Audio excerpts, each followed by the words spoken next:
So let's cry a little, shall we? That will be an exercise on a 5-tone scale.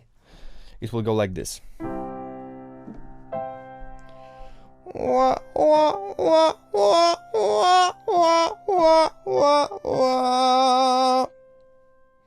So it's like a really pathetic sound, you know. You're like, ah.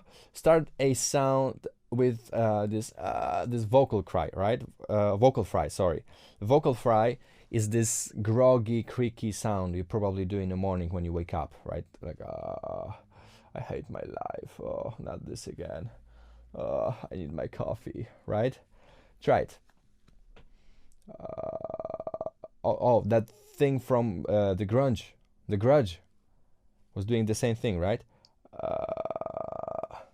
So this, what is this sound? Is your vocal cords coming together and then separating, coming together and then separating. So starting the sound with it really guarantees that you have a good compression going, right? And so start every single note with it for now. Secondly, sing quietly, right? Not quietly, but you know, not much volume, because the more volume you use, the more support and openness you need, and we are just getting started here. And then thirdly,